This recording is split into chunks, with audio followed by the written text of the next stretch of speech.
अवधूत चिंतन श्री गुरुदेव दत्त. श्री स्वामी समर्थ. मंडळी, अमावस्या ही कधी आहे? दीप अमावस्या म्हणजे दर्श अमावस्या ही कधी आहे?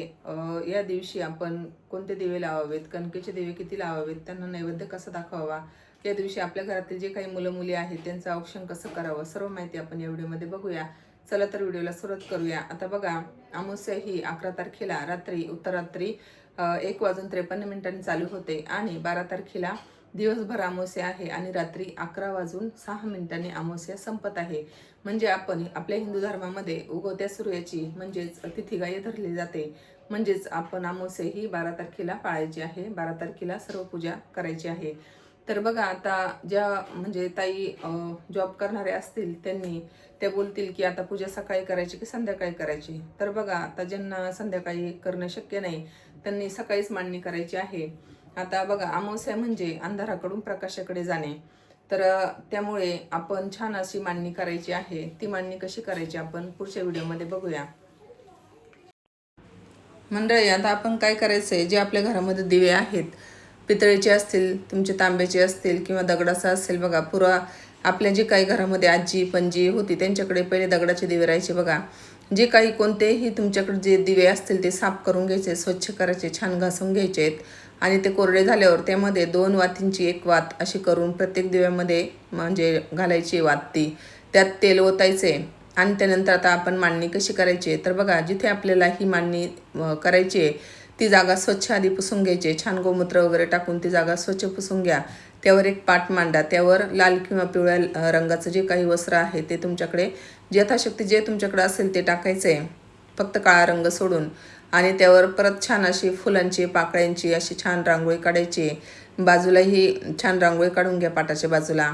आणि त्यावर मग ते हे दिवे ठेवायचे आहेत. हे दिवे ठेवायच्या आधी त्यावर तुम्ही थोड्या थोड्या अक्षता टाकायच्या आहेत प्रत्येक दिव्याखाली आणि त्यावर ते दिवे ठेवायचे आहेत. हे अक्षता कशासाठी, तर आपण दिव्यांना आसन देत असतो त्यामुळे हे अक्षता टाकायचे असतात. आता हे दिवे जे तुम्ही ठेवले आहेत तिथे एक गणपती बाप्पांची सुपारी पण ठेवायची आहे. कारण आपण कोणतीही सुरुवात करताना प्रथम गणपती बाप्पांची पूजा करत असतो आणि त्यानंतर मग कोणत्याही पूजेची सुरुवात ही करत असतो. तर आधी गणपती बाप्पांची सुपारी ठेवायची, त्याची पंचोपचार पूजा करून घ्यायची आणि त्यानंतर धूपदीप दाखवायचा आहे, अगरबत्ती दाखवायची आहे. पंचोपचार पूजा झाल्यावर गणपती बाप्पांनाही थोडासा नैवेद्य दाखवा. खडीसाखर किंवा गुळ खोबऱ्याचा नैवेद्य दाखवाल तरी चालेल. आणि त्यानंतर आपण दिव्यांची पूजा करायची. बघा, आता हे दिवे जे तुम्ही ठेवलेत ते प्रज्वलित करायचे आहेत. त्यानंतर हे जे काही दिवे आहेत, समय आहेत, त्याची तुम्ही पंचोपचार पूजा करून घ्यायची आणि त्यानंतर त्यांनाही नैवेद्य दाखवायचा आहे. नैवेद्य दाखवताना प्रथम खाली पाण्याचं भरीव मंडल करून घ्या. त्यावर जो तुमच्याकडे नैवेद्य असेल तो ठेवा. खडीसाखर असेल तर ती ठेवा किंवा काही ठिकाणी चुरम्याचे लाडू वगैरे दाखवले जातात, बत्ताशे लाया असे दाखवले जातात. काही ठिकाणी म्हणजे यथाशक्ती जी तुमच्याकडे प्रथा असेल. आता आमच्याकडे मग म्हणजे खडीसाखर वगैरे ठेवतात किंवा दूध आणि साखर पण ठेवतात. जशी तुमच्याकडे प्रथा असेल तसं तुम्ही ठेवायचं आहे. आता तुम्ही ही मांडणी जर सकाळी केली असेल तर संध्याकाळपर्यंत ही मांडणी तशीच ठेवायची आहे आणि संध्याकाळी परत म्हणजे त्याच्यामध्ये तेल वगैरे टाकून परत हे दिवे प्रज्वलित करायचे आहेत. कारण अमावस्या असल्यामुळे आपल्याला अंधाराकडून प्रकाशाकडे जायचं आहे. आता दिवे म्हणजे काय, तर संध्याकाळी अंधार पडलेला असतो आणि ज्यावेळेस आपण दिवे पेटवतो त्यावेळेस प्रकाश होतो, म्हणजेच अंधारावर प्रकाशाची जीत आहे. त्यामुळे हे दिवे शक्यतो संध्याकाळीच करा, ज्यांना वेळ आहे त्यांनी, आणि ज्यांना वेळ नाही त्यांनी सकाळी केले तर संध्याकाळी परत त्याच्यामध्ये तेल वगैरे टाकून तुम्ही परत हे दिवे प्रज्वलित करायचे आहेत. तर बघा, आता याच्यामध्ये अजून काय करायचं आहे तर तुम्ही आता काही ठिकाणी कणकेचे दिवे पण बनवतात. बघा, आता आमच्याकडे पण बनवतात. फक्त पीठ आणि त्यात मीठ नाही टाकायचं, फक्त पीठ मळून घ्यायचं. त्याच्यात ती पीठ मळून झाल्यावर कणकेचे दिवे तयार करायचे. त्याच्यामध्ये 2 वातीची एक वात करायची. त्या दिव्यांची पण पंचोपचार पूजा करायची. तेल टाकून ते दिवे प्रज्वलित करायचे आणि त्यांना पण नैवेद्य दाखवायचा. अशी ही दिव्याची पूजा करायची असते. आता याच्यानंतर अजून काय करायचं आहे बघा, आपल्या घरामध्ये जे काही छोटे मुलं आहेत किंवा मोठे मुलं आहेत त्यांचे आपण औक्षण करायचं आहे. त्यांना पण छान पाटावर बसवायचं आहे आणि त्यांना पूर्व पश्चिम बसवा. त्यांचं तोंड हे पूर्वेकडे आलं पाहिजे आणि आपलं तोंड हे पश्चिमेकडे आलं पाहिजे आणि त्यांची छान अशी आरती वगैरे करायची आहे आणि त्यांच्या जी काही इडापिडा आहे ती निघून जाऊ दे अशी प्रार्थना करायची आहे.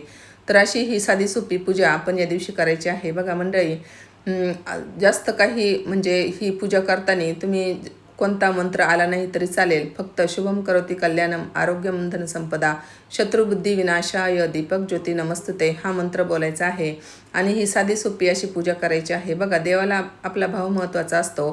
तुम्ही किती मोठी पूजा करताय किंवा तुमच्या पूजेमध्ये किती तुम्ही चांदीची दिवा लावताय की सोन्याचा दिवा लावताय, याला काही अर्थ नाही.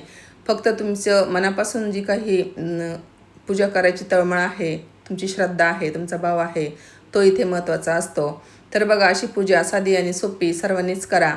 आणि पूजा करताना काही चूक झाली तर देवाकडे क्षमाही मागायची आहे की आमच्या पूजेमध्ये जर काही चूक झाली असेल तर आम्हाला मोठ्या मनाने क्षमा करा. आणि परमेश्वर हा खूप दयाळू आहे, तो आपल्याला नक्कीच क्षमा करतो.